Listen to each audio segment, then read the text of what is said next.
Welcome to the Oracle's Rest, a place where stories unfold slowly, where time softens, and where the mind is free to wander.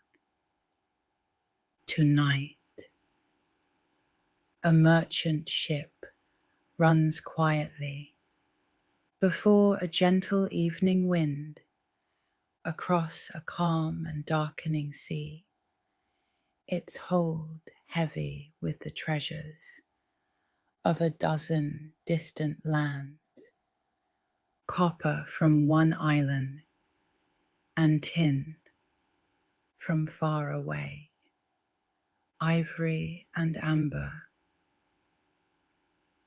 jars of oil and wine, and fragrant resin, the gathered wealth of a whole connected world carried in a single wooden hull.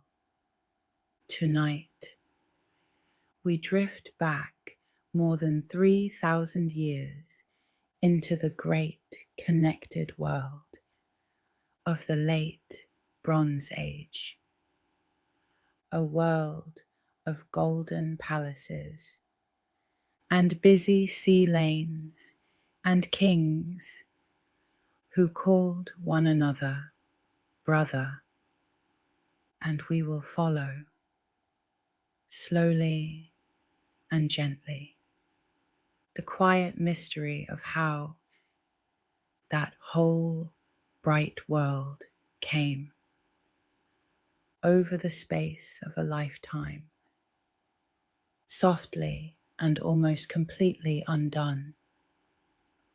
Let us go back first and stand in that world at its height, for it was a marvel, and to feel the weight of what was lost, we must first see what there was.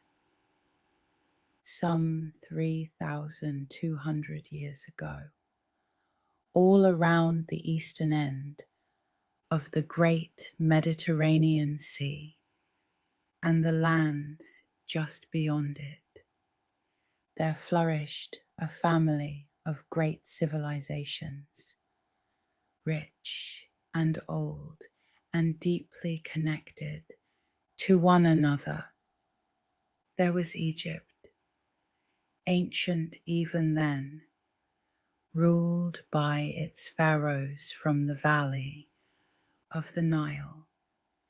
There was the great empire of the Hittites, spread across the high plateau of what is now Turkey, ruled from a mighty mountain capital.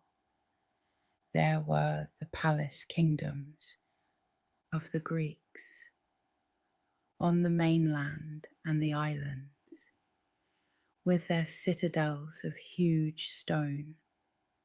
There was Babylon in the east, and Assyria, and the rich trading cities of the coast, and the copper island of Cyprus, and many more, a whole constellation of kingdoms strung around the shores of that inland sea.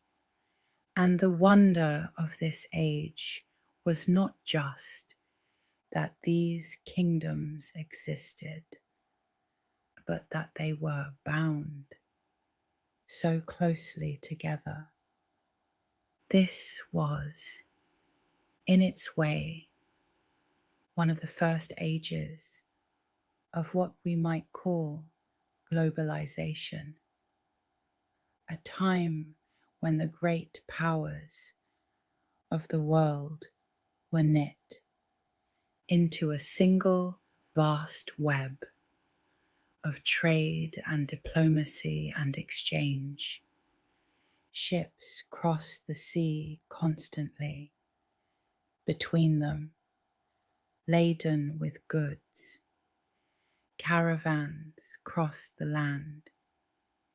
The kings wrote letters to one another. And we have found those letters, clay tablets pressed with wedge-shaped writing, in which the great kings address each other as brother and send one another gifts of gold and lapis and fine horses, and arrange marriages between their households, and complain sometimes that a brother king has not sent as much gold as he promised. It was a courteous, cosmopolitan, interconnected world, and its kings knew one another by name across thousands of miles. Let us walk among these kingdoms for a while, gently, and come to know them, for they were each a wonder in their own right.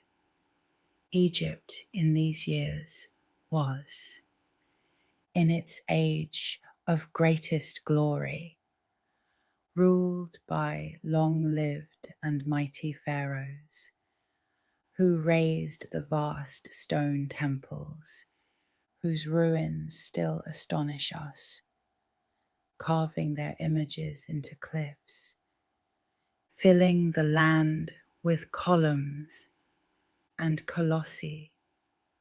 One of these pharaohs ruled for well over half a century and left his monuments the length of the Nile, so that even today, 3,000 years on, his stone face gazes out across the desert.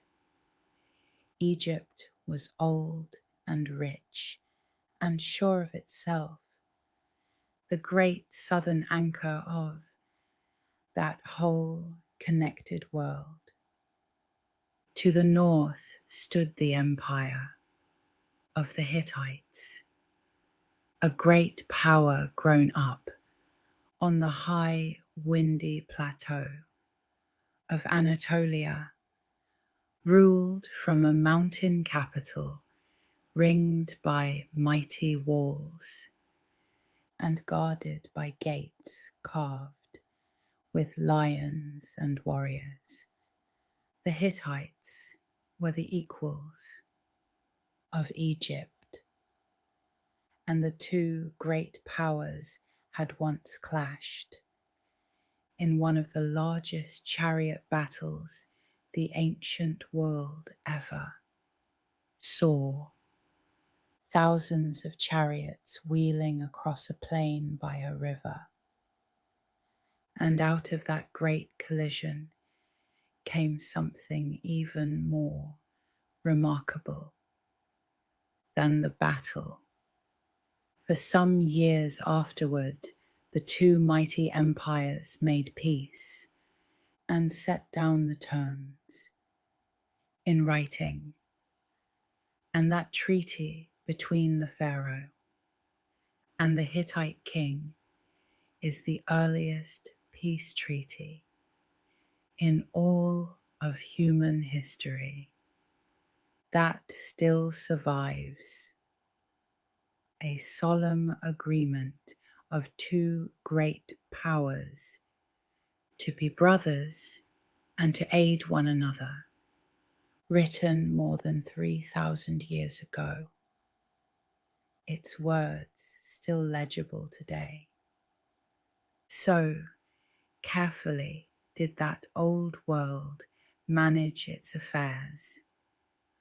Across the sea to the west lay the world of the Greeks of the age, whom we call the Mycenaeans, after one of their greatest strongholds. Theirs was a world of warrior kings who dwelt in citadels perched on hills, ringed by walls of stones, so enormous that later ages believed only giants could have lifted them. They buried their kings with masks and cups and weapons of gold, and they loved fine things, and they sent their ships and their goods all across the sea. It was these Mycenaean Greeks, their kings and their citadels and their wars, who would one day be dimly remembered, long after their fall, as the heroes of the old legends. And between and around these great powers lay a host of others, each with its part to play. There was the island of Cyprus, rich in copper, one of the great sources of the metal that the whole age depended upon. There was Babylon in the east, ancient and learned. There were the wealthy trading cities of the Levantine coast, where the goods of every land met and mingled, and binding all of them together was that web of diplomacy we glimpsed in the letters, a whole society of kings who wrote to one another constantly, who sent their daughters to marry into one another's households, who exchanged lavish gifts of gold and silver and precious stone, and who conducted all of this in a shared language of diplomacy that the scribes of every court could read, so that a letter written in one kingdom could be understood in all the others. And these letters are wonderfully human to read, for all their age. In them the great kings fret, and flatter and bargain just, as people always have. One king gently scolds another for not writing often enough, and worries after his brother's health. One grumbles that the gold his fellow king sent was not as pure or as plentiful as had been promised, and asks, politely but pointedly, for more. They haggle over the bride price of a princess, and send physicians and craftsmen back and forth as favours, and reassure one another of their friendship.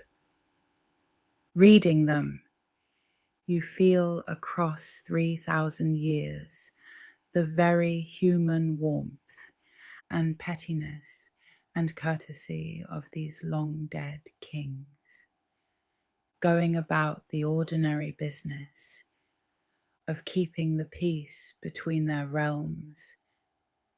It was, for its time, an astonishingly connected and cosmopolitan world. At the very heart of this whole connected world lay a single soft metal, and its story is the key to everything that followed.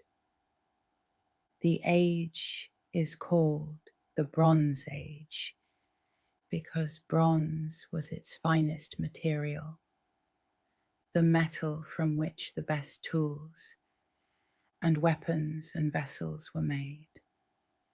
And bronze is not a metal you dig from the ground. It must be made by mixing together two other metals, a great deal of copper and a little tin. Copper was common enough, mined on Cyprus and in many other places, but tin was rare, terribly rare, found only in a few far-off places, and it had to be carried enormous distances from mountains far to the east or lands far to the west, all the way to the workshops around the Mediterranean where the bronze was made. And here is the quiet, crucial thing, because bronze needed tin, and tin came only from far away. The whole civilization of the Bronze Age depended utterly upon long-distance trade. No kingdom could make bronze on its own. Every palace, every army, every craftsman needed metal that could only be had through the great web of trade that linked the whole world together. The very thing that made this age so brilliant, its deep interconnection, its long trade routes reaching across the world, was also, though no one could see it, yet the thread on which everything hung. The world had woven itself into a single fabric, and a single fabric can unravel. Let us look a little closer at how richly connected it truly was, for the evidence is wonderful. Off the southern coast of Turkey, divers found the wreck of a small merchant ship that went down some 3,300 years ago, and its cargo was a portrait of the whole age gathered in one hull. There were tons of copper cast into great heavy ingots shaped like ox hides for easy carrying. There was tin to go with it.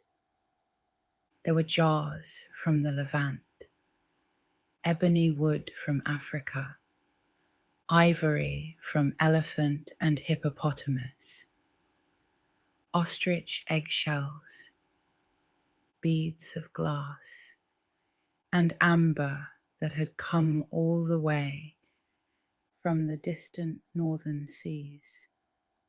A single small ship carrying the products of the whole known world, moving quietly from port to port around the sea. Those great copper ingots cast in the shape of a stretched ox hide with handles at the corners for two men to carry, were almost a kind of money of the age, a standard form in which the precious metal moved from the mines of the Copper Island out across the whole sea to every workshop that needed it. These ox hide ingots dropped on the sea floor in wrecks, buried in hoards, carved onto walls, all across the Mediterranean, the plain, heavy tokens of the metal trade. That was the lifeblood of the age. That ship and its scattered cargo resting on the sea floor tells us better than anything how tightly the Bronze Age world was bound together, every land trading with every other, the whole sea alive with the quiet passage of goods, and the reach of that trade, when you follow it out to its edges, is almost dizzying to consider. The tin that made the bronze may have come, some of it, from mountains thousands of miles away, to the east, passed from hand to hand, along the trade roads, across the whole breadth of the ancient world, before it ever reached a Mediterranean workshop.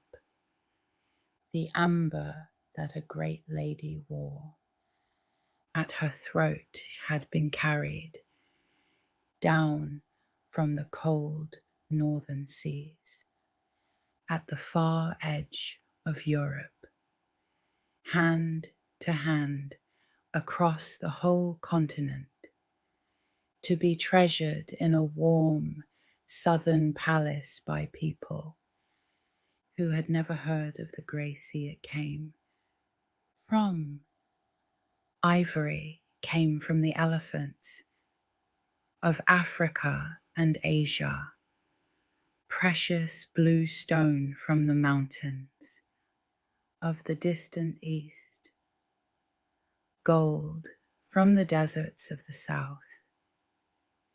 In a single rich household, in a single burial, the goods of half the world might be gathered together, materials that had travelled farther than any person of that age would ever travel in a lifetime, all meeting at last in one place.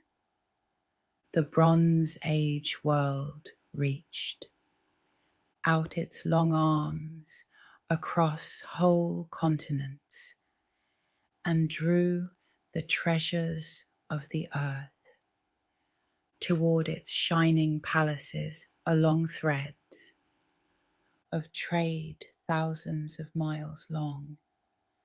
And the longer the thread, the easier it is to cut. And the kingdoms themselves were run in a particular way that matters to our story. Each was governed from a great palace, and the palace was not only the home of the king, but the beating heart of the whole economy. In the palace, scribes kept careful records on clay tablets of everything that came in and everything that went out, the grain and the oil and the wool, the sheep and the bronze, and the labour of the people. The palace gathered in the produce of the land and redistributed it, organised the workshops, stored the surplus, and managed the trade with far-off kingdoms. It was a centralised world, an ordered world, in which the palace stood at the centre of everything, and the scribes wrote it all down tablet after tablet, in the careful script of their record keeping. We know so much about these palace economies because of those clay tablets, and there is something quietly moving about how they have come down to us. The scribes wrote their daily records on tablets of soft, wet clay, never meaning them to last, only to serve for a season's accounts before the clay was smoothed and used again. Such tablets should have crumbled to dust long ago.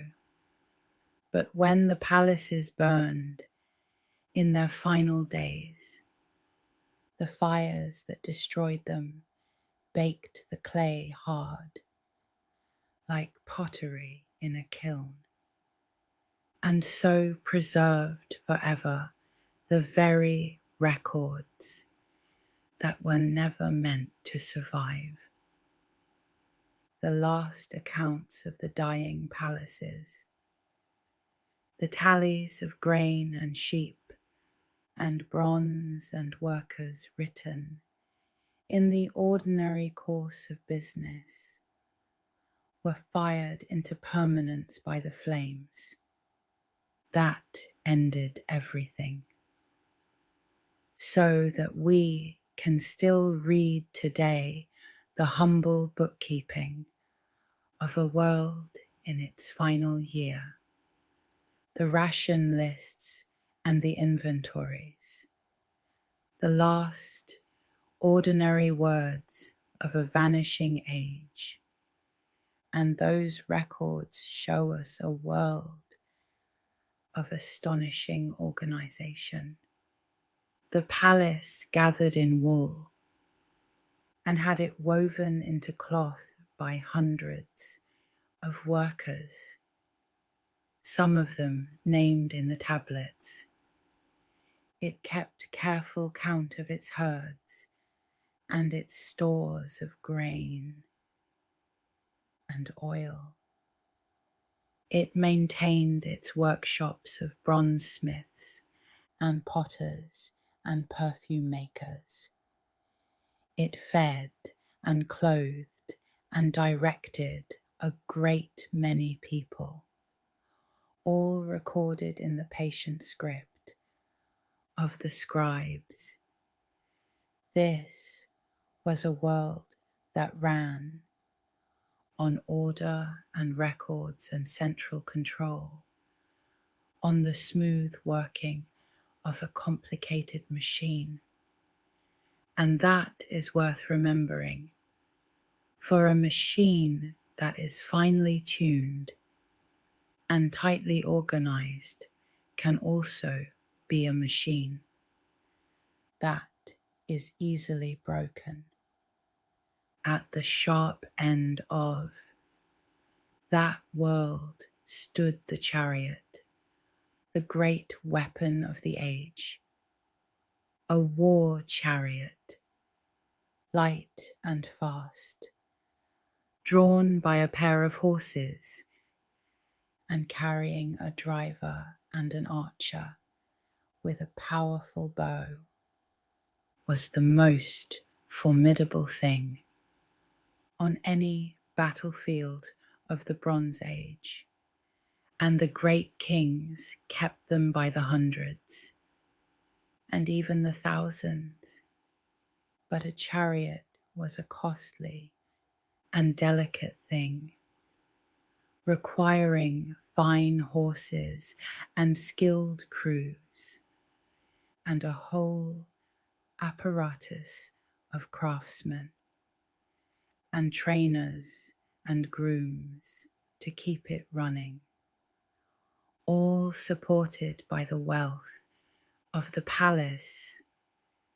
The armies of the age were built around these expensive elite machines, maintained by the centralized wealth of the palaces And this too was a kind of fragility, for an army that depends upon a costly and complicated weapon can be undone if the wealth that supports it fails.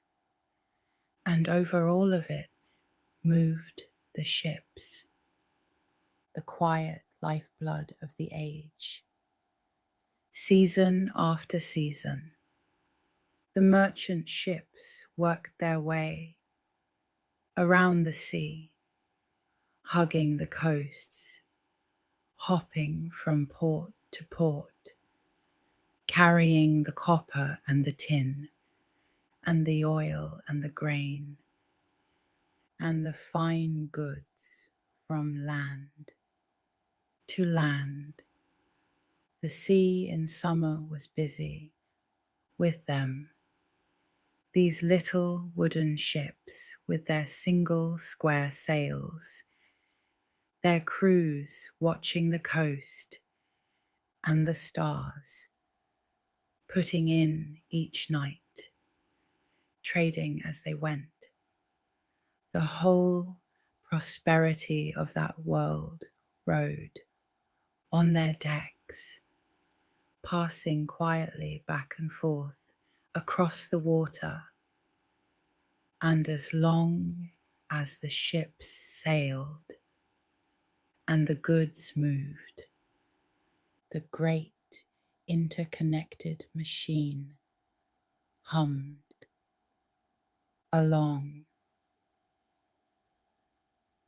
This, then, was the late Bronze Age world at its height, around 3,200 years ago.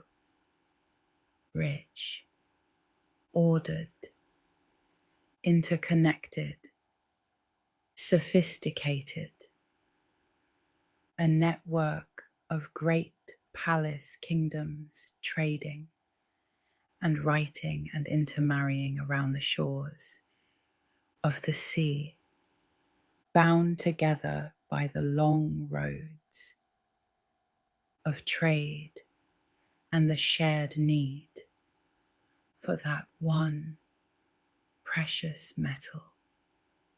It had lasted in one form or another for centuries. It must have seemed to those who lived in it as permanent and as solid as the great stone walls of their citadels. And then, over the span of a single lifetime, it all came quietly apart. Think for a moment how solid and how permanent that world must have felt to those who lived in it. They built in massive stone, walls of blocks so huge that later ages could not believe human hands had raised them. Their kingdoms had stood for centuries. Their trade routes were old and well worn. Their letters and their treaties spoke of an order that seemed as fixed as the hills. A person living in the fullness of that age had every reason to believe it would go on forever, that their children and their children's children would live much as they did in the same cities, under the same kings, in the same bright, connected world. No one, surely, imagined that within a lifetime, almost all of it would be gone. And there is something in that worth sitting with quietly. The way the people of a confident and settled age so rarely see the ending coming, so naturally assume that what has always been will always be. The great stone walls that seemed so eternal were, in the end, no protection at all, for the trouble that came was not the kind that walls can stop, and the mightiest citadel cannot wall out a failing rain or a broken trade route or a hungry year. Let us follow that unraveling now, slowly and gently, for it was not, on the whole, a sudden thing. We sometimes imagine the fall of a civilization as a single dramatic night, a great city sacked and burning while its people flee. But the collapse of the Bronze Age world was more like a slow fading, a gradual coming undone that unfolded over decades, perhaps half a century or more, a long twilight rather than a single sunset, one by one, across a great span of years. The lights of that bright, connected world went quietly out. Over the course of a few decades, around 3,200 to 3,100 years ago, a great many of the cities of that world were destroyed or abandoned, all across a vast region, from Greece in the west, through the islands and the coast, and Anatolia, and down into the Levant, city after city, some of them among the greatest of the age, fell silent, their palaces burned or emptied, their people scattered or gone. And the remarkable, sobering thing is the sheer scale of it, that so many cities across so wide an area all came to their end within the same few troubled generations, as though a single long shadow had passed slowly across the whole of that world to feel the sweep of it.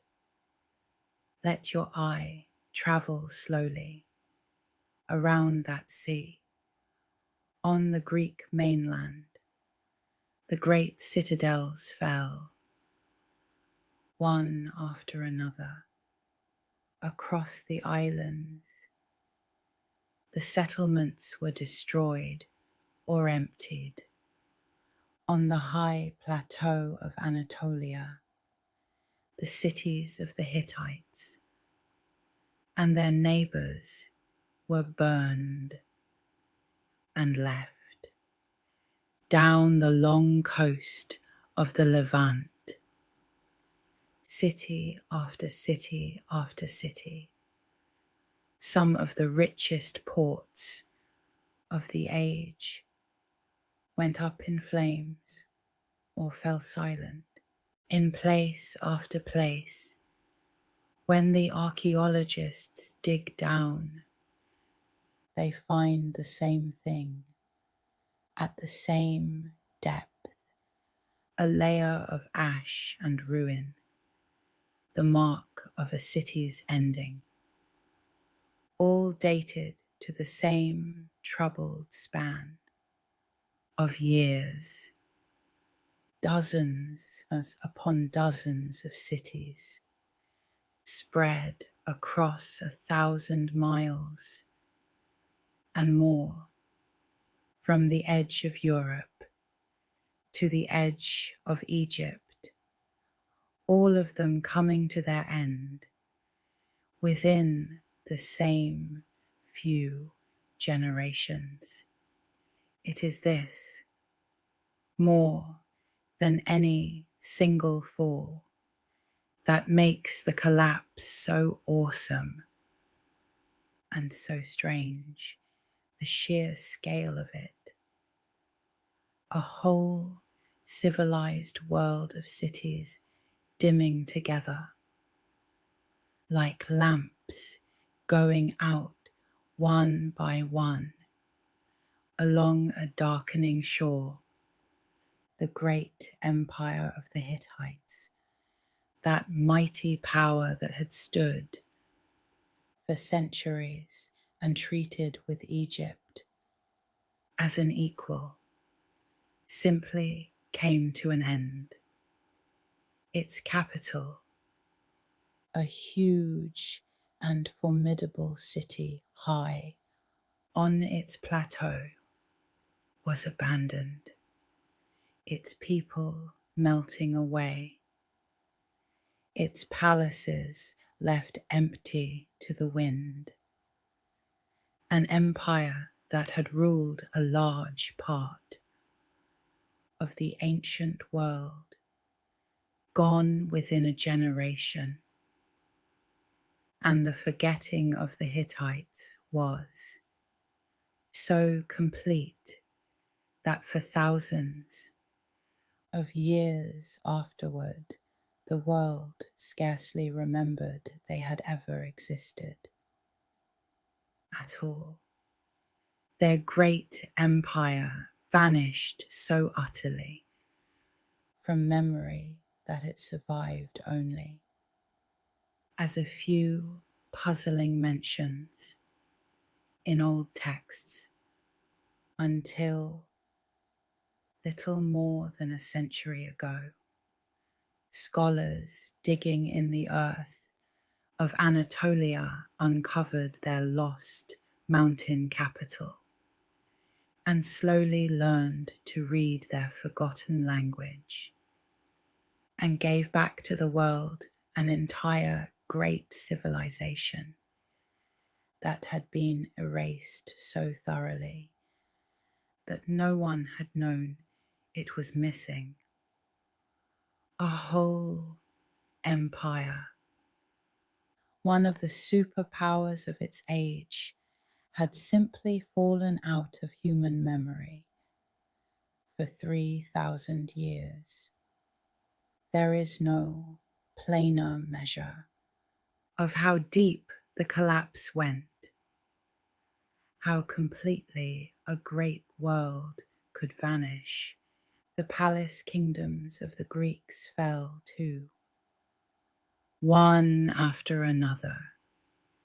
Their great citadels with their enormous stone walls destroyed, and in time abandoned.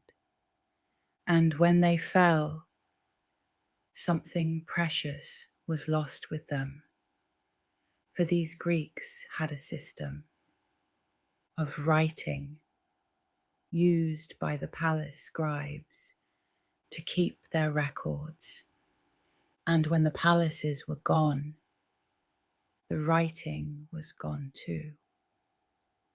The knowledge of how to write simply vanished from Greece, forgotten so completely that when the Greeks learned to write again centuries later, it was an entirely new and different script, borrowed anew for hundreds of years in the lands that had been the heart of that palace world. No one could write at all. The lights had gone out so thoroughly that even the memory of reading and writing faded into the dark. On the coast of the Levant, there stood a great and wealthy trading city, one of the busiest ports of the whole age, a place where merchants from every land met, and the goods of the world changed hands. And in its final days, the clay tablets tell us letters were still being written, some of them speaking of ships appearing, of enemies, of fear, of calls for help that seem never to have been answered. And then the city was destroyed, and it was never rebuilt, never reoccupied, left as ash and ruin, so that the last letters, some of them, were found still unbaked or newly baked in the fire that ended everything. The final words of a dying city preserved by the very flames that consumed it. That great port simply ceased to be, and the busy cosmopolitan life it had held vanished from the earth. Only Egypt, of all the great powers, truly survived. And even Egypt was never the same again. The pharaohs fought off the troubles that came to their borders and kept their kingdom in being. But they emerged weakened and diminished, their reach shrunken, their great age passing.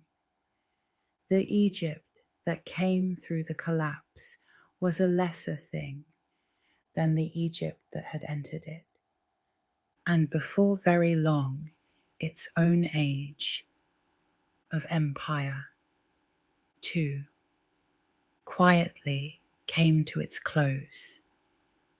The one survivor limped on, changed and lessened into a smaller world.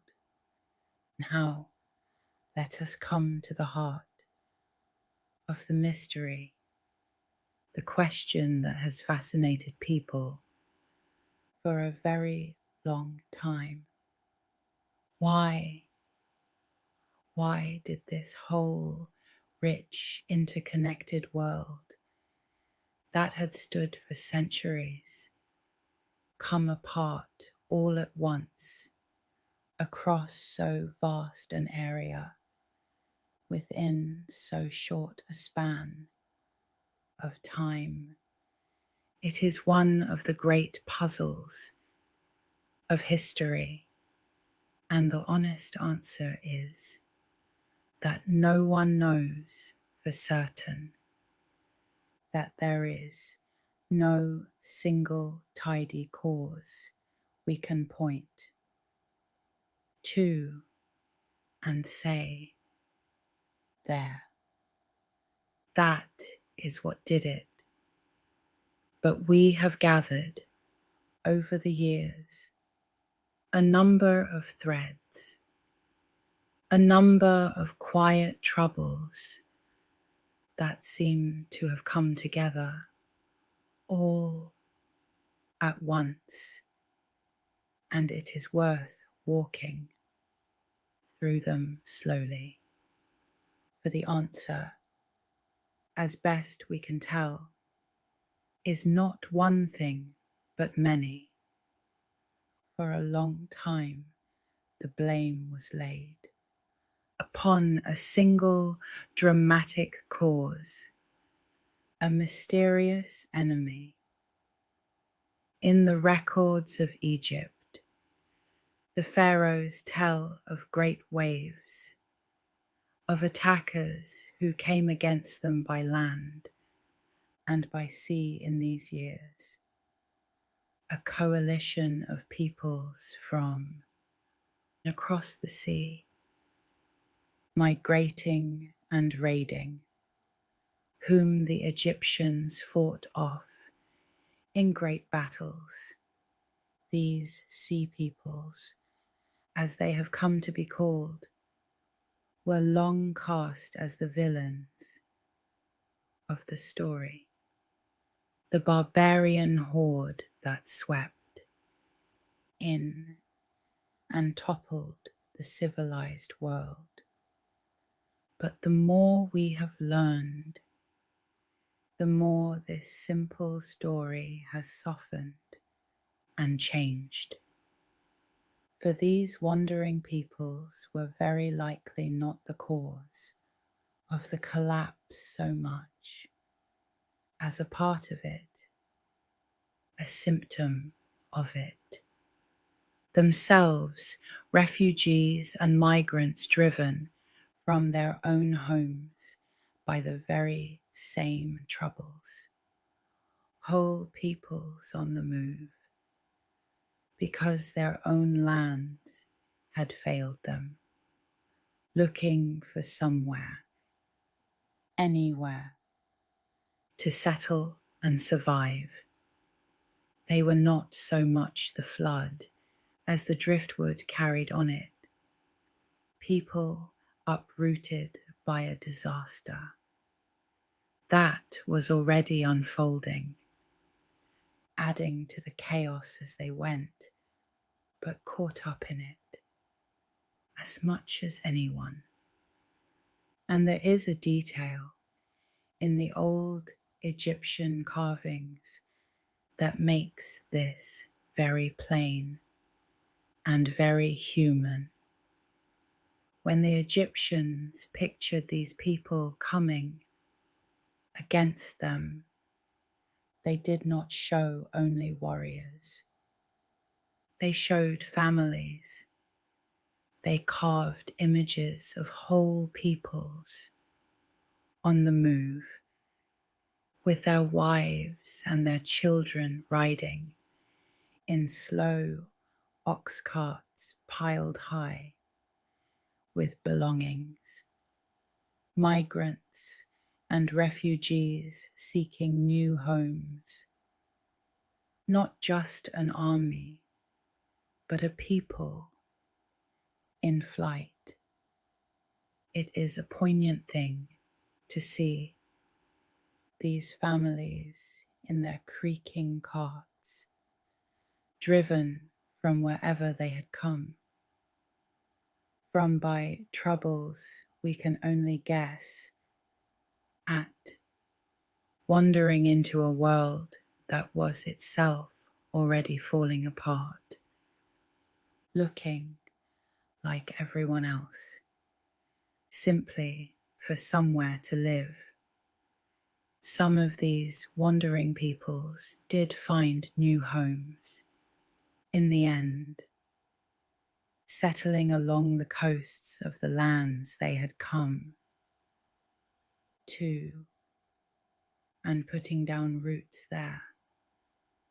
And in time, one such people gave their name to the very land they settled in, a name that has endured on the map for 3,000 years and more. So the wanderers were not only destroyers, they were also settlers, survivors, peoples looking for a new beginning in the wreckage of the old world. And some of them found it. So If the wandering peoples were as much a symptom as a cause, what was the deeper trouble that set so many peoples adrift at once? Here the evidence points, quietly and increasingly clearly, to the weather, to a great and lasting drought. The scientists who study such things, reading the record of ancient climate in the pollen buried in old lake beds and in other patient traces, have found signs that in just these years the eastern Mediterranean was struck by a long and severe dry spell, a drought that lasted not one bad season, but many years, perhaps generations, and a long drought in that world meant one thing. Above all, it meant famine. For all its gold and its trade and its palaces, that world rested, as every world does, upon the harvest, upon the grain that grew in the fields and fed the people. And when the rains failed, year after year, the harvests failed with them, and the granaries emptied, and hunger spread across the land. We can hear it faintly in the last records of the age.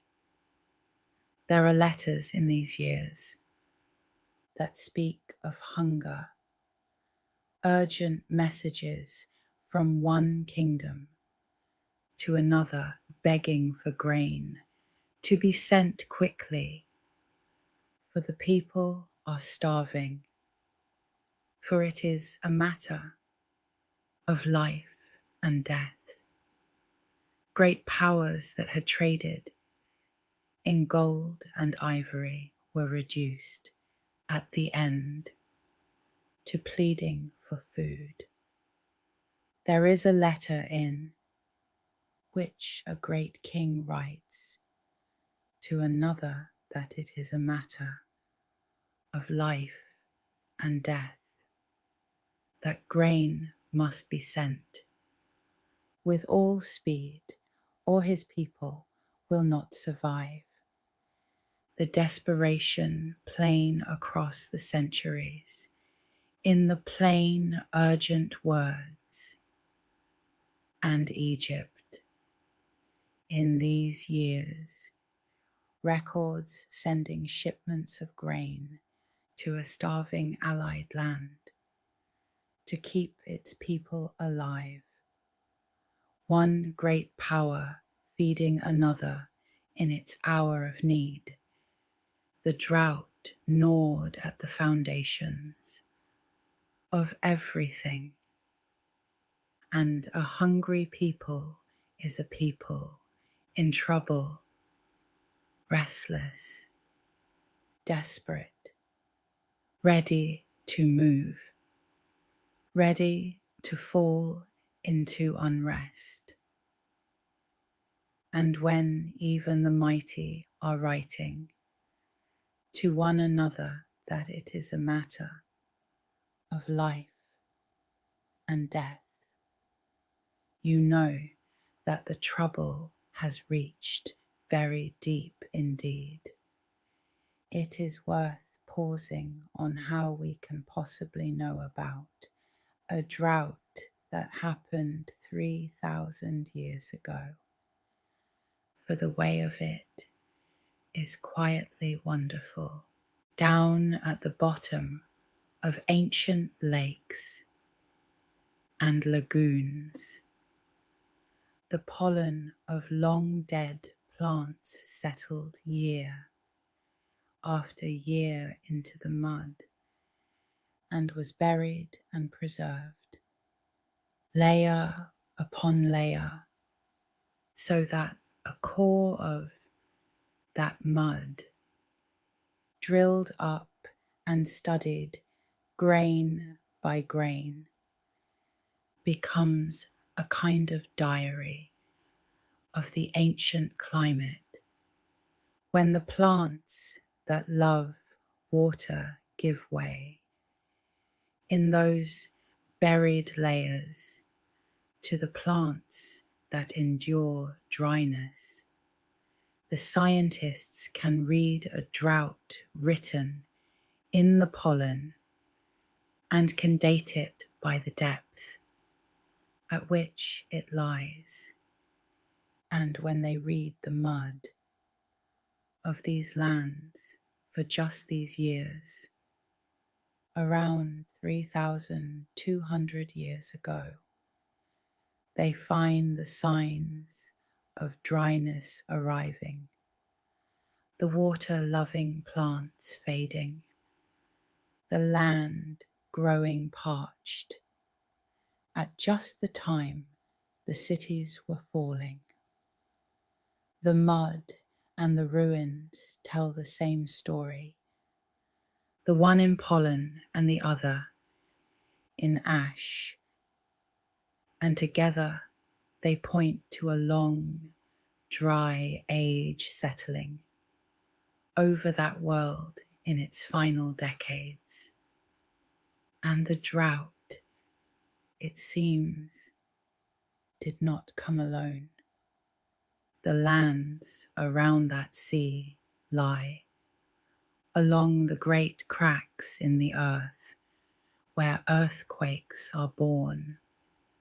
And it appears that in just these decades, the region was struck by an unusual cluster of great earthquakes, one after another over some 50 years, a run of them so close together that scholars have called it an earthquake storm.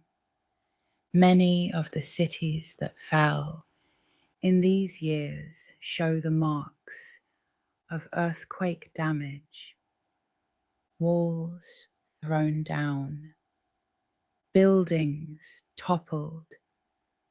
No one earthquake could bring down a civilization, of course, but a series of them, striking city after city over half a century, shaking down walls and palaces that were already strained by drought and hunger and fear, was one more heavy blow falling upon a world already reeling.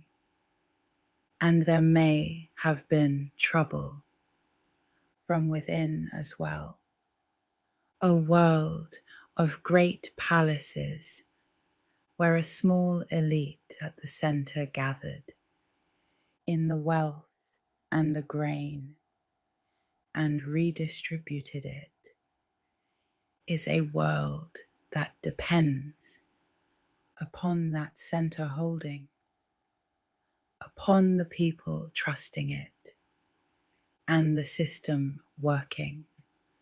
But when the harvests fail and the granaries empty and the palace can no longer feed and protect its people, the trust that holds such a society together can fray and break. It may be that in some of these kingdoms, the people themselves, hungry and desperate and failed by the palaces that ruled them, rose up or simply walked away, drifting off from cities that could no longer sustain them, so that some of these great centers may have died, as much from within as from any blow from without, quietly abandoned, their people melting away into the countryside to fend for themselves. Some have wondered, too, whether the very ways of war were changing in these years in a manner that undermined the old order. The Ames of the palaces, remember, were built around the costly chariot, the elite weapon of a wealthy and organized state.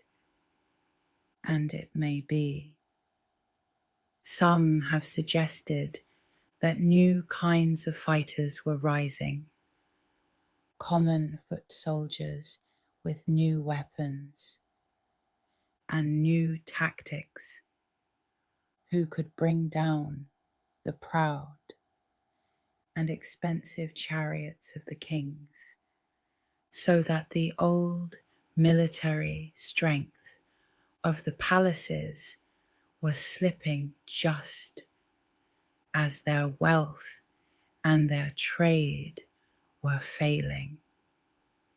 This is much debated and far less certain than the drought and the famine. One of the more shadowy of the possible threads, but it fits the larger pattern in which the things that had made the palace world strong, its chariots and its wealth, and its trade and its central order, were, one after another, quietly failing it at the same time. Now, here is the deep idea, the one that ties all of these threads together, and that makes the collapse of the Bronze Age world so fascinating and so quietly unsettling. It is the idea that no single one of these troubles need have been enough on its own to bring the whole world down. Civilizations had survived droughts before. They had survived earthquakes and raids and hungry years and unrest. What made these decades different? What turned a run of hard troubles into the end of an entire age was very likely the interconnectedness itself, the very web of trade and dependence that had made the world so rich. Think of it this way. The kingdoms of the Bronze Age were bound so tightly together, each so dependent upon the others, upon the trade in tin and grain and goods, that they had become like a single great system, a single vast machine of many parts. And a tightly connected system has a hidden fragility, for a failure in one part can spread to all the others. When the drought struck and the harvest failed, and the roads grew dangerous, and the trade began to falter, each kingdom's trouble became every kingdom's trouble. The tin stopped flowing, and so the bronze could not be made. The grain stopped moving, and so The hungry could not be fed. The ships stopped sailing, and the whole web of exchange that everyone depended upon began to come apart. And as it came apart, each broken strand pulled upon the others, so that the failure spread from kingdom to kingdom like a falling line of dominoes, each one toppling the next. This is what scholars sometimes call a systems collapse, and it is a sobering thing to consider that the very strength of that world, its rich interconnection, was also its fatal weakness. Each kingdom alone might have weathered the storm, but bound together as they were, dependent as they were upon a trade that a few bad decades could break, they fell together, one pulling down another. The whole great interconnected machine seizing, up and grinding to a halt within the span of a lifetime. The world had become too complex, too interdependent, too finely balanced to survive the shock of so many troubles at once. And so it came, quietly and comprehensively, undone. We can watch this happening faintly in the breaking of the sea trade that had bound the world together. As the troubles spread and the kingdoms weakened, the sea itself, once so busy and so safe, with its merchant ships, grew dangerous. The old letters of the final years speak of enemy ships appearing off the coasts, of raiders, of harbours under threat, of the safe old routes turning perilous. And as the sea grew unsafe, the ships sailed less. And as the ships sailed less, the goods stopped moving. And as the goods stopped moving, the tin that every kingdom needed for its bronze grew scarce, and the grain that hungry lands had leaned upon could no longer be sent, and each kingdom, cut off from the web that had sustained it, was thrown back upon its own failing resources. The trade that had been the strength of the world became, in its breaking, one more thing pulling the world down, each severed connection weakening everyone at once, the whole bright web coming quietly unwoven strand by strand. There is a phrase that captures it, the idea of a perfect storm, a moment when many separate troubles, each survivable on its own, happen to arrive all together, and in arriving together become something far greater than the sum of their parts. Drought and famine, and earthquake and unrest, and the wandering of displaced peoples, and the breaking of the trade routes, all of them falling upon that world within the same few decades, each one feeding the others until the whole interconnected system, for all its brilliance, could no longer hold, and gently, inexorably gave way. Let us pause here and feel the quiet strangeness of it, for this is the part that stays with you.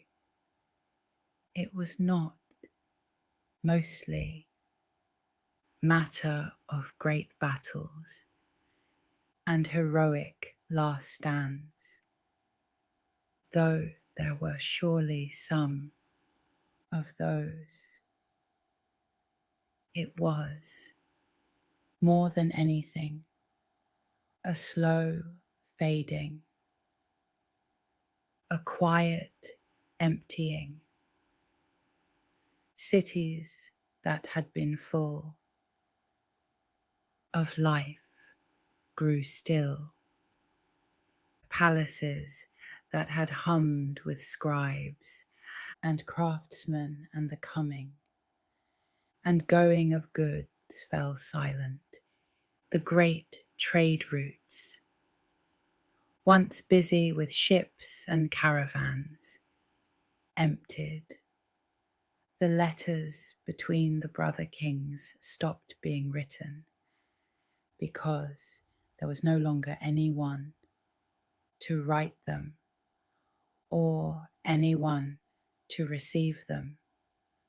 Across a whole region, over a span of years, the busy, connected world simply wound down and grew quiet, and in many places was abandoned altogether, left to the grass and the wind.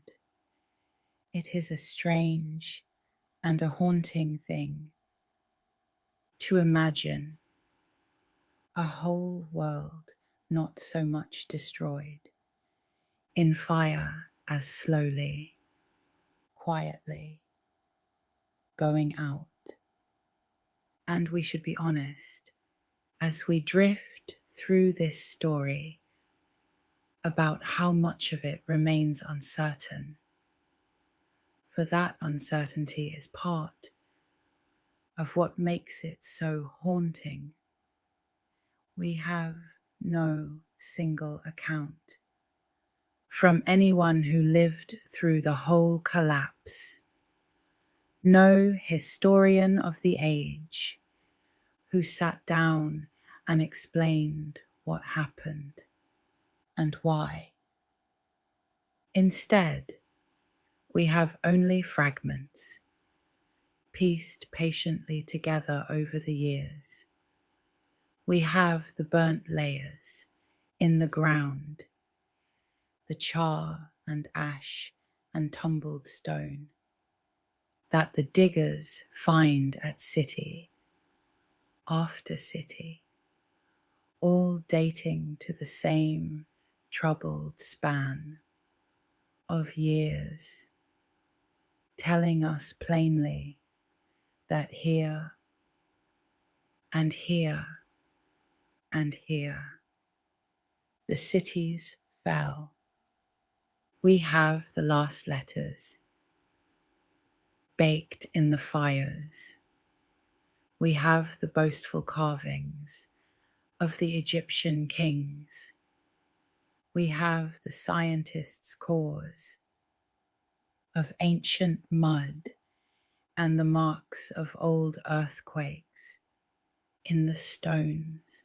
And from all these scattered pieces, we try to assemble the story of what happened, like people piecing together a shattered vessel from its shards, with many pieces still missing. And because so many pieces are missing, the scholars still gently argue about it, and probably always will. Some lean more upon the drought, some upon the earthquakes, some upon the wandering peoples, some upon the breaking of trade, some upon unrest from within.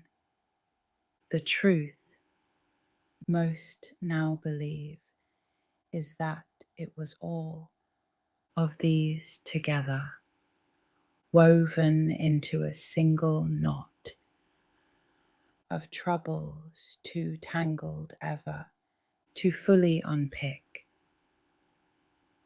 And there is something fitting in that the fall of so interconnected a world should have, so interconnected a cause. No single villain, no one clean answer, but many threads pulling at once. The collapse of the Bronze Age remains, in the end, one of history's great quiet mysteries, studied and debated and never fully solved. A puzzle we go on turning over gently in our hands. It is a strange and a haunting thing to imagine all these threads, and at the center of them, a whole world simply going quiet. Imagine walking a generation or two after the fall into one of those great cities that had once been so full of life. The gates stand open and unguarded.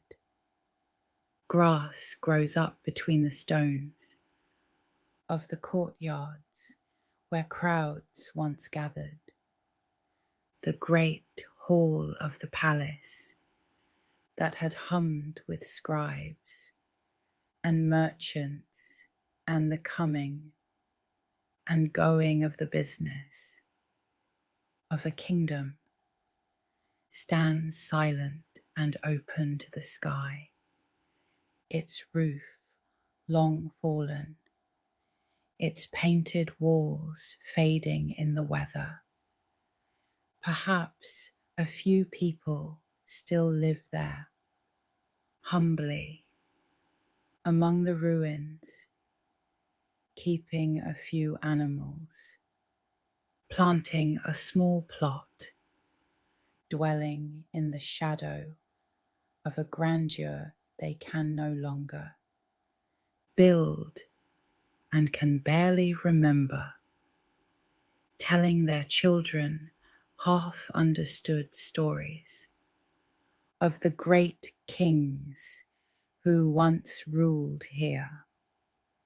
The bustling city has become a quiet place of grass and stone and wind, slowly settling back into the earth. This was the fate of city after city across that world. The noise and the colour and the connectedness draining away, leaving only silence and grass and ruins beneath the wide sky. And what came after, for a time, a long time, a diminished and quieter world.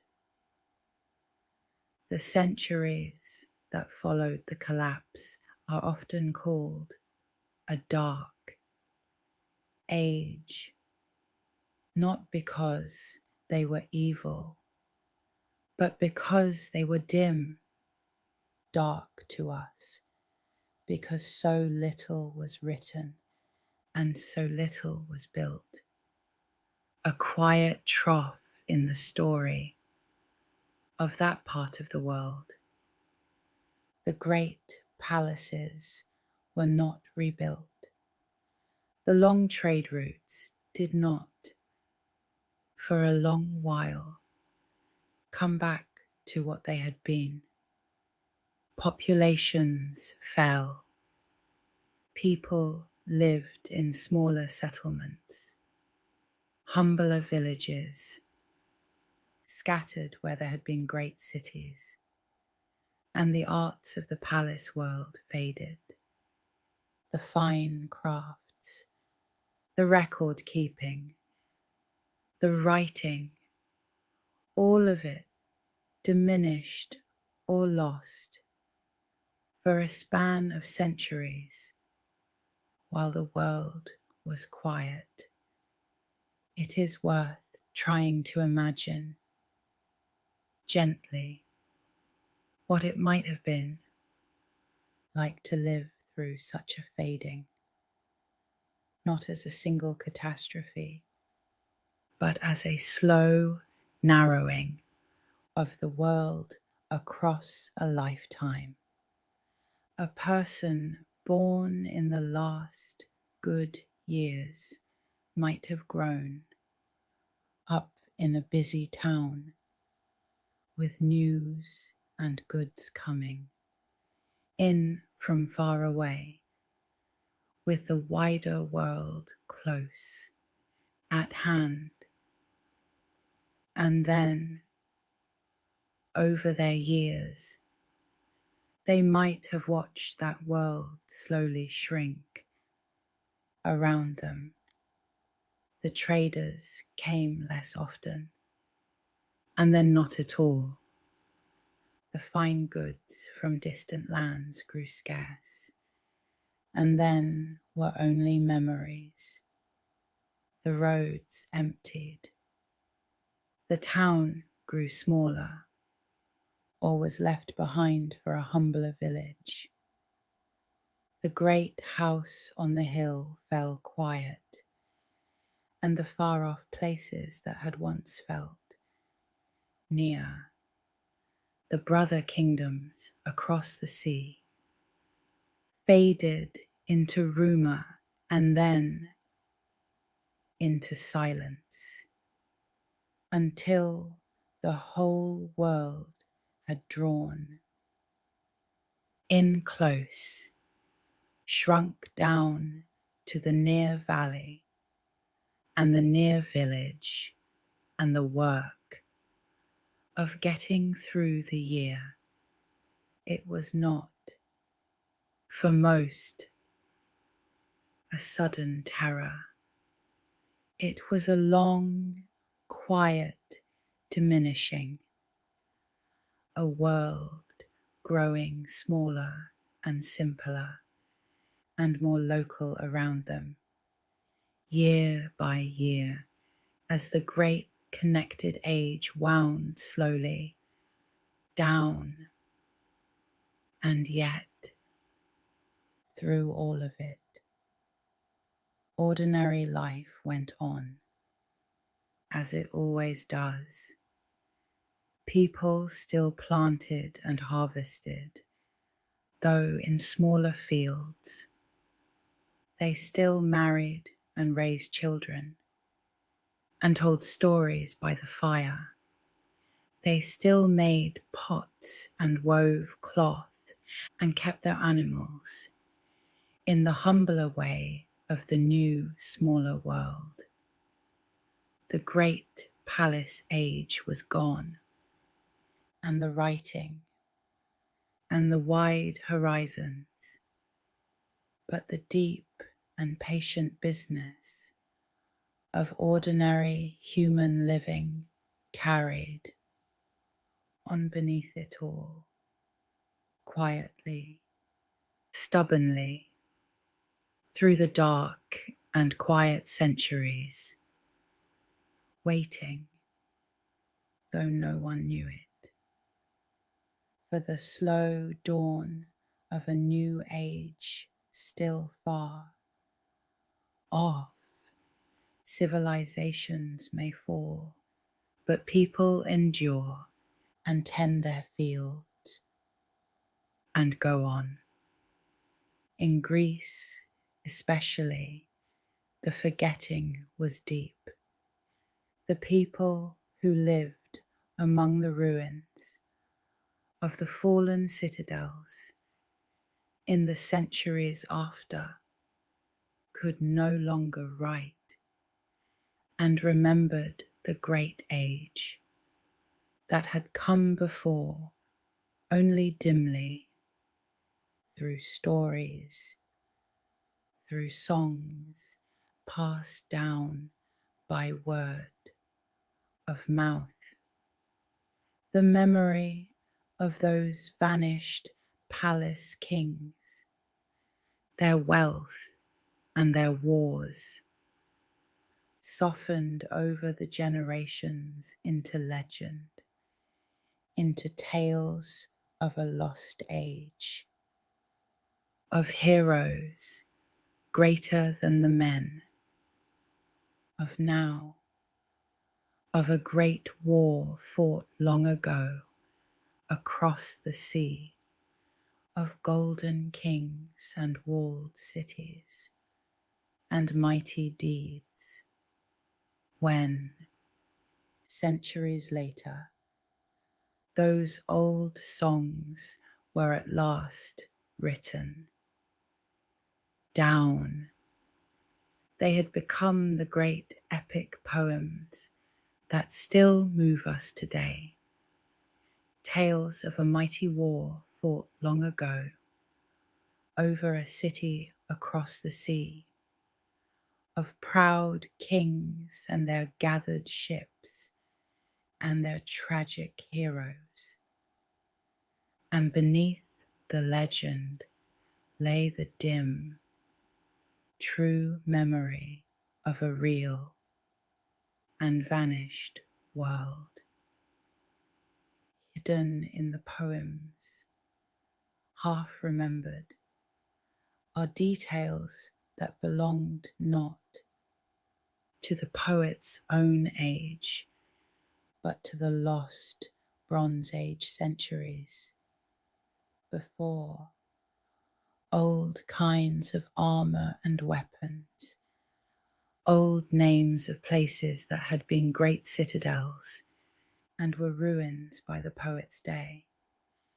Faint, accurate echoes of the fallen world carried down all those generations by the singers, wrapped inside the legend like a fly.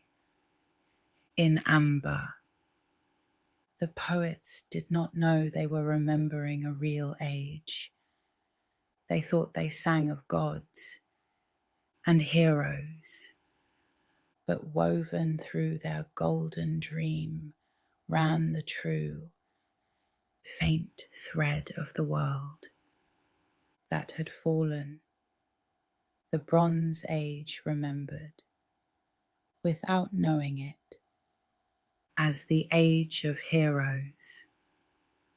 But a dark age is never only an ending, and this is the gentlest and most hopeful part of the story, worth holding on to as we drift towards sleep.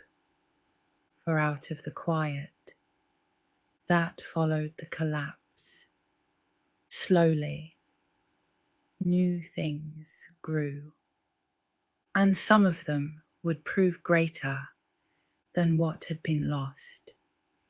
The very breaking of the old order cleared the ground for new growth.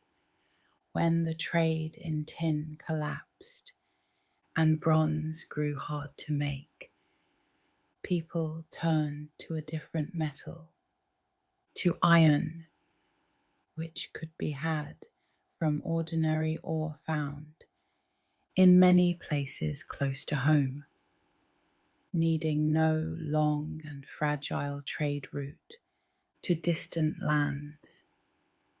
And so the fall of the Bronze Age gave birth to the Age of Iron, a metal more democratic and more available, that in time would make better tools and reach far more people than bronze ever had. It did not happen all at once, for iron is harder to work than bronze, needing greater heat and a different craft. And it took people time to learn to master it. But its great gift was that it needed no distant trade, no fragile web of tin coming from the far ends of the earth. The iron was in the ground almost everywhere, in ordinary rock, close to home. And once people had learned to work it, a village could make its own tools from its own ore without depending on any far-off land at all. The precious, elite metal of the palaces gave way to a humbler, commoner metal that could belong to everyone, and the plough and the axe of the ordinary farmer were the better for it. There is a quiet justice in that, the fragile golden age of the few giving way to the sturdier iron age of the many, and out of the ashes of the old palace world came a wonderful new thing, a new and simple way of writing. And out of the ashes of the old palace world came a wonderful new thing, a new and simple way of writing. The old scripts of the Bronze Age had been complicated, with hundreds of signs known only to a small class of professional scribes tucked away in the palaces. But among the trading peoples of the coast, in the centuries after the collapse, there spread a new kind of writing, an alphabet with just a couple of dozen simple letters that stood for sounds so easy to learn that it need not be the guarded secret of a scribal elite, but could belong to ordinary merchants and, in time, to almost anyone. This alphabet was carried far and wide by a people of the coast who became the great seafarers and traders of the new age, sailing all across the sea as the Bronze Age traders had before them, and everywhere they went, they carried their simple letters with them. In time, these letters reached the Greeks, who took them up and improved them, adding signs for the vowel sounds. And from the Greeks, the alphabet passed onward to others, spreading and changing and multiplying down the centuries into the many alphabets of the world. It is the ancestor of the very letters in which these words are written tonight. The writing of the palaces died with the palaces, that complicated script known only to a few, but a simpler, freer writing rose in its place, one that ordinary people could learn, and it spread further and lasted longer than anything the Bronze Age had ever known, until at last almost everyone could write, which the great scribes of the old palaces would never have dreamed, and new peoples, new kingdoms, new ideas rose in the space the collapse had cleared, and new peoples, new kingdoms, new ideas rose in the space the collapse had cleared. In the quiet centuries after, the peoples we know from the later ancient world took shape and found their places, and out of the long recovery would eventually come the classical world of Greece and its neighbours, with all its art and thought and freedom, a new flowering that could perhaps only have grown in ground cleared by the passing of the old in the smaller, freer world that followed. The old, great, uniform order of the palaces gave way to a rich patchwork of new and varied peoples, each finding its own way. Along the coast, the seafaring traders who carried the alphabet grew bold and prosperous, sailing farther than anyone before them, out past the familiar sea, and away to found new towns on distant shores at the very edges of the known world. The newcomers who had wandered in during the collapse settled and put down roots and became peoples of their own. And inland there arose small new kingdoms, each with its own language and its own gods and its own stories, some of whose names and writings have come down to us across 3,000 years and are known and read and cherished still. Where there had been a few great palace powers all bound into one fragile system, there was now a lively scattering of smaller, more independent peoples, more varied, more resilient, each standing on its own. And in that very variety lay a new kind of strength, harder to topple all at once than the old, tightly woven world had been.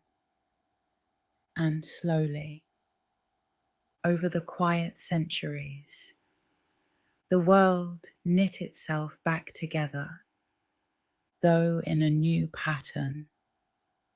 The ships began to sail again, the trade routes, in time, revived, carrying now the new iron and the new goods of the new peoples, the towns grew again into cities.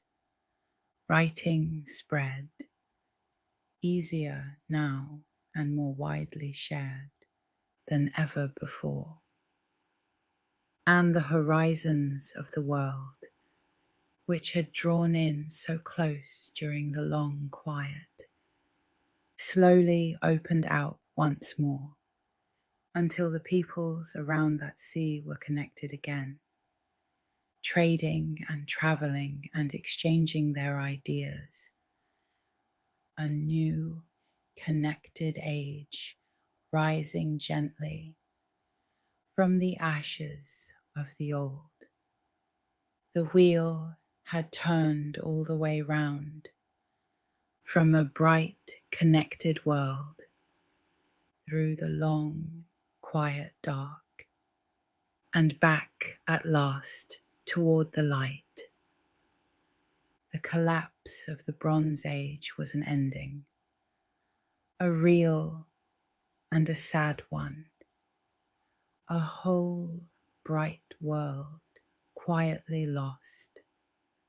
But it was also, as endings so often are, a beginning, the dark and quiet soil out of which the next age slowly grew.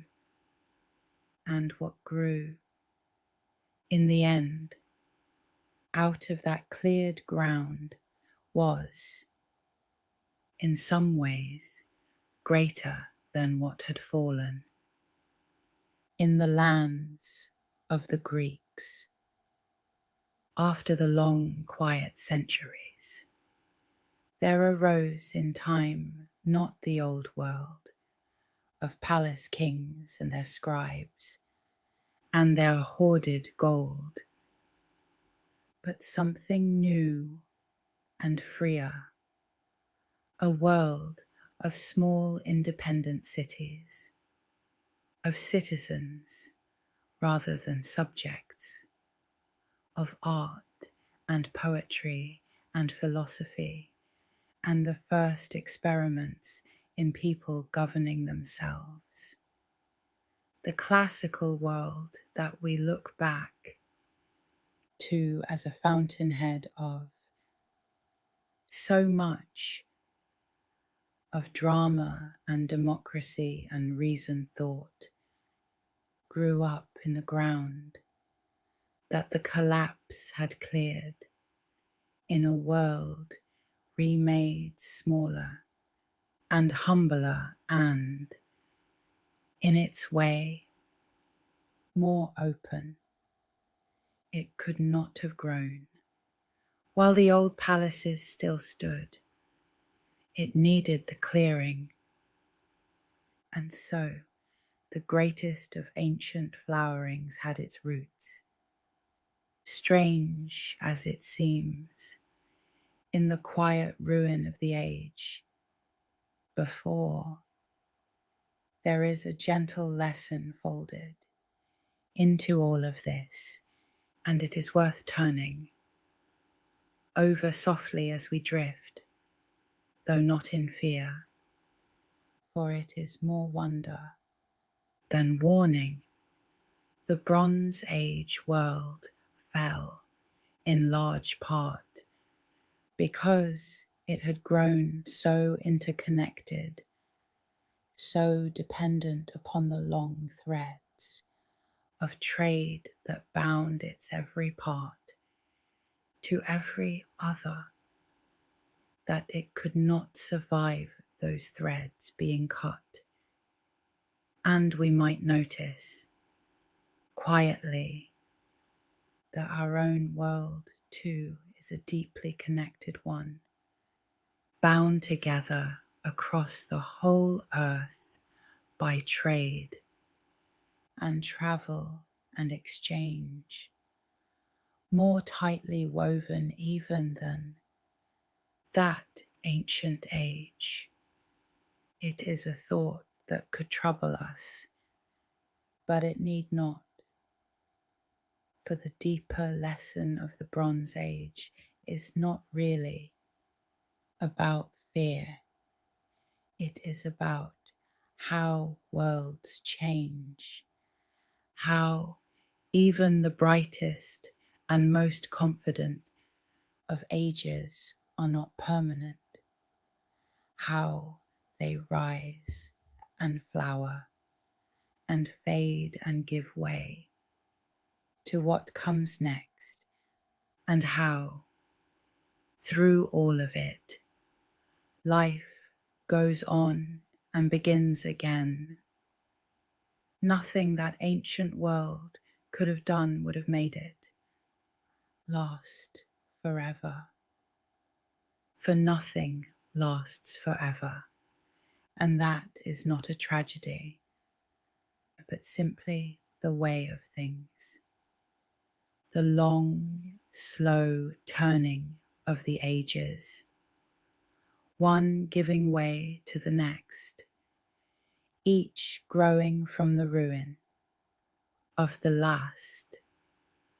For the deepest truth of the whole story is the gentlest one. The end of that world was not the end of the world. The people did not vanish. The land did not die. The sun rose the next morning over the quiet ruins just as it always had, and life went on, humbler and smaller for a time, and then slowly gathered itself and grew again into new peoples and new writing and new metals and new cities, and in time into an age brighter than the one that had been lost. The collapse of the Bronze Age is, in the end, a story of change rather than of ending, of a great slow turning of the wheel, of one world settling into the dark, so that another might one day dawn. Let us gather it all up gently before we let the day go. More than 3,000 years ago, there flourished a bright, connected, sophisticated world. A family of great kingdoms bound together by trade and letters and the shared need for a precious metal, so tightly woven together that it had become almost a single thing. And then, over the span of a lifetime, troubled by drought and famine and earthquake and unrest and the wandering of displaced peoples, and undone above all by the fragile interconnection that had been its glory. That whole world quietly came apart, its cities emptying, its trade routes falling silent, its lights going out one by one around the shores of the sea, until it had faded almost entirely away, remembered afterward only as a golden dream, a lost age of heroes and mighty kings, half believed in by the humbler people who came after and lived among its ruins and out of the long quiet that followed. In time, New and simpler and hardier things arose, iron and the alphabet and new peoples, and the world began again. It is a story of a world too tightly woven to survive the cutting of its threads, and of the slow, patient reweaving that came after in a new and looser and stronger pattern. It is a story, above all, of how nothing lasts forever, and of how that is not, in the end, a thing to fear. It is a story with a quiet lesson folded inside it, if we care to hear it, about how the things that make a world strong can also make it fragile, about how even the brightest and most confident of ages can fade, and about how, even so, out of every ending something new and living eventually grows. And there is a strange comfort in it, too, in knowing that people have stood at the end of a world before and watched the familiar things fade and come through it all the same and built again. For the ending of one world has always been, in time, the quiet beginning of another. But mostly, tonight, it is simply a story to drift upon, the story of a whole ancient world settling slowly into the dark 3,000 years ago. Around a quiet sea, let us come back at the last to that merchant ship where we began, running before the gentle wind across the darkening sea, its hold full of the treasures of a world that did not yet know it was ending.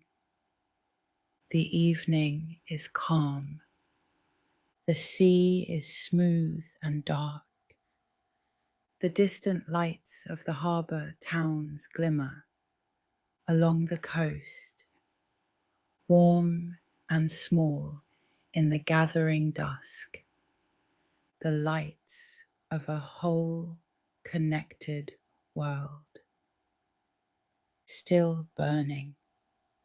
For now, the ship runs on quietly through the twilight toward the harbour and all around the great sea. The palaces glow softly in the last light, and the scribes lay down their tablets for the night, and the long trade roads grow quiet, and the brother kings sleep in their citadels beneath the same stars. Rest now, and let the mind drift out over that ancient sea in the quiet of the evening. 3,000 years ago, let the harbour lights glimmer and fade along the darkening coast. Let the ship run gently on toward its rest. Let the old, bright world settle softly into the dark, the way it did so long ago, slowly, quietly, without a sound. The calm sea the fading lights, the silent palaces, the quiet roads, the long twilight settling over the ancient world. Rest now, drift, sleep.